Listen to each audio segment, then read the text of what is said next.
Nagpapasalamat kami dahil yung concert namin was a huge success. It was very blessed. At hindi lamang dahil napakadami ng nanood ng concert, pero dahil nakakuha po kami ng konting pondo para tulungan itong mga batang ito at ang kanilang mga magulang. So, nakakatuwa, di ba? Dahil nagamit yung ating concert para makatulong. And today, gaya nga ng sinabi ng ating kaibigan na si June Lalin, ito turn over po natin yung ating, yung funds na nakuha natin at konti pang mga surprises galing kay Miss Ana Puno. Ito naman po ang aking asawa. Maraming salamat sa mga press na nagpunta dito, sa pagpulong nyo, bakit successful yung concert. Thank you very much. At syempre we're here para naman sa mga bagets na ito. Ano po ang masasabi ng Mami?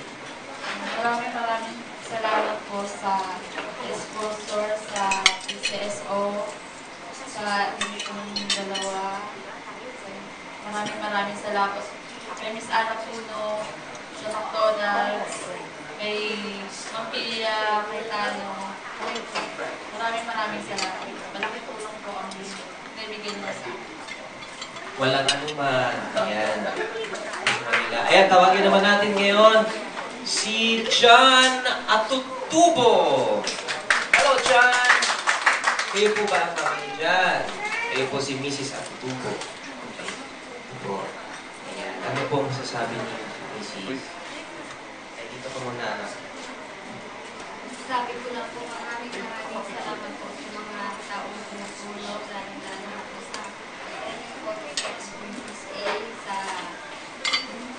PCSO po kay Margareta, ako sa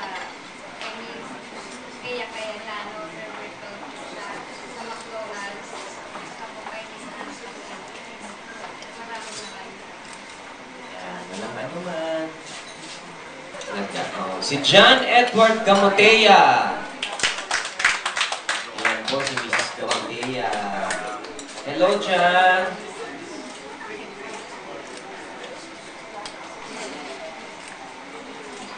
Parang gusto mag-isinger ni John. Mrs. Gamotea, eto na po ang mga gamot. Para sa inyo. Ano po masasabi ni Mrs. Gamotea? Maraming salamat po sa inyo. Mr. Miss A, kay Ma'am Ana Puno, kay Senator Pia Cayetano, sa McDonald's, sa PCSO. Maraming salamat po. Sa tulong na binigay mo sa akin. Kaya po, nagbigay ng pag-asa para sa mga anak sa akin.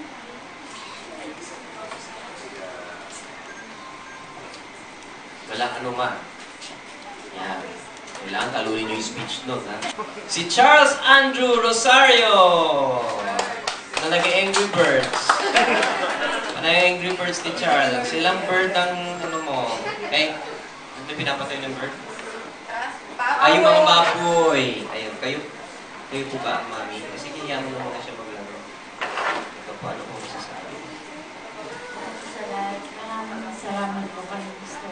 Gina Kanaon po. Kay Miss Ana po at saka sa PCSO. Sana po marami pa po kayong batang matulungan na may sakit. Maraming salamat. Ito po sa binigay ninyo, makakatulong po ito sa pagpapagamit ng anak po. Thank you po. Kapag pray natin sila, di ba? There is power in prayer. At si Brian Cunana, tawagin natin si Brian. Ayan, si Lola. Si Lola, nakita ko nanood kayo ng concert, di ba? Po ay nagpapasalamat sa inyo, asawa, sa McDonald's, sa mga Cayetano, lalo kay Ma'am Ana Puno. Ay! Ana Puno! Sa pagbibigay niya sa amin tulong para bigay sa inyo ang tulong para sa mga bata, mga sakit, cancer, Yun. At least, kahit pa paano nakakatulong tayo natin na yung health ng inyong apo ay bumuti pa, no? Ah, 10 years na siyang survivor, yun po ba? 4 years siyang survivor. Nagkasakit siya ulit. Pagdasal natin na ito, nabulit na ng sakit pang. Okay po, sige po. May mga bisita kayong mga bata dito. Tell us something about it. When we started kasi this concert, the concept was, since it's Valentine's Day, and Valentine's Day is about love, di ba? So what better way if we, you know, in the real sense of the word, give love to those who really need it. And we thought, the producers thought that giving our beneficiary, itong mga 5 pasyente natin na may cancer, PGH, bigyan natin ng konting pagmamahal, form of course, monetary support and paggamot, hospitalization. And I thought it was a brilliant idea. So, and thankfully, lahat ng mga nilapitan natin mga sponsors, umuo naman. And papasalamat kami syempre sa mayor ng Quezon City dahil meron nga akong beneficiaries at tinulungan niyo kami at syempre sa PCSO and sa PACOR dahil talagang tumulong sila sa sponsorship ng mga bata ito and kay Senator Pia Queta. So, you know, it's really fulfilling to be able to fill up Araneta to its capacity.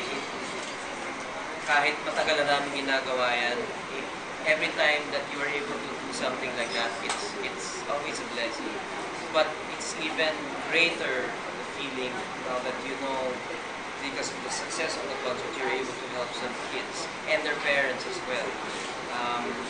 Ang dami-dami pang mga batang na kailangan ng tulong. So hopefully we can keep this going. Sana hindi lang kami makagawa nito, sana marami pang ibang Paano sila napita? Bakit sa PGH? Well, Anna has been going to PGH. Pati ikaw, di ba? She's been in touch with PGH for so many years now. In fact, her late brother was also. He has been doing this. So, pinagpatuloy lang ni Anna yung ginagawa ng brother niya. And marami kasi tayong mga contact din sa PGH. So, sila na namigay kung sino yung mga kandidato. Siguro yung hindi nakakailangan sa board. Tsaka yung medyo immediate na yung in-address. Reg, kanina, we can't help but notice talaga nag-iingay ka, naging emotional ka sa pagbibigay natin ng konting tulong sa kanila. Syempre, siguro kahit nung wala pa akong anak, maiiyak na ako. Lalo pa ngayon. Ayan, anong nakalagay? Sign natin. Oo. Thank you. Salamat po at kami yung napili ninyo. Malaking tulong po yan para sa anak ko.